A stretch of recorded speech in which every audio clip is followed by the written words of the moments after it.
কি রান্না করছো? আজকে তো রান্নাঘরের পুরো দায়িত্ব তোর বাবার। ও তাহলে তো আজকে স্পেশাল কিছু হচ্ছে। সামনে অনেক নিমন্ত্রণ, অনেক খাওয়া দাওয়া হবে, তাই জন্য আজকে তোর বাবাকে বলেছি একদম কম মশলা দিয়ে মাটনটা রান্না করতে। ও বাবা কি তাহলে এখন মটন ম্যারিনেট করবে? হ্যাঁ, থেতো করা আদা রসুন কাঁচা লঙ্কা নুন হলুদ সর্ষের তেল তেজপাতা লেবুর রস কুচনো পেঁয়াজ আর টক দই দিয়ে ম্যারিনেট করে রেখে দিতে হবে 3 ঘন্টা। ততক্ষণে চল একটু ঘুরে আসি। মা রেডি হয়নি তাহলে? সামনেই অনেকগুলো অনুষ্ঠান বাড়ি, তাই ভাবলাম নিজের আর গিফটের শপিংটা সেরেই ফেলি। চলে গেলাম দমদমে শ্রীগুরু শাড়ি কুঠিরে। চোখ ধাঁধানো সমস্ত কালেকশন দেখে আমি তো কনফিউশনে পড়ে গেছি কোনটা ছেড়ে কোনটা নেব। 5,000 টাকায় কনের পুরো বিয়ে সেট, গায়ে হলুদ থেকে সিঁদুর দান পর্যন্ত সব একেবারে রেডি, সঙ্গে বেনারসি ও বরের পাঞ্জাবিও থাকছে। আর সব থেকে যেটা আমার ভালো লেগেছে, শাড়িগুলো নিজেদের পছন্দ মতো কালার অপশন কিন্তু বেছে নেওয়া যাবে। মা আমার জন্য কিছু নেবে না? হ্যাঁ নেব, সবার জন্য নেব। তুমি তো খালি শাড়ি দেখে যাচ্ছ। কি করবো বল, এত সুন্দর সুন্দর সব শাড়ি কালেকশন, একটু তো পছন্দ করতে সময় লাগবে তাই না? তুমি কি শাড়ি নেবে?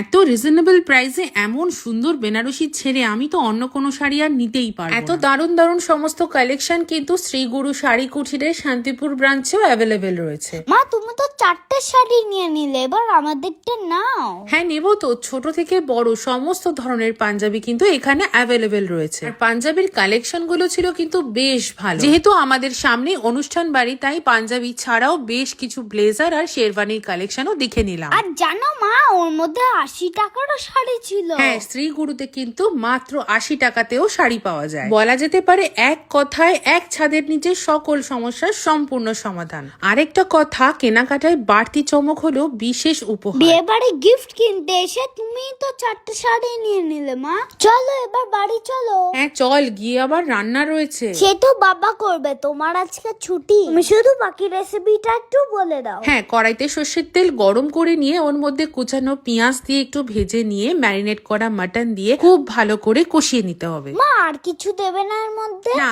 এর মধ্যে আর কিচ্ছু যাবে না। মাংস পুরো কড়াইতে সেদ্ধ হয়ে গেলে গরম মশলা দিয়ে নামালে একদম রেডি হয়ে যাবে। মা অসাধারণ হয়েছে, টাটা বলে দিলাম। টা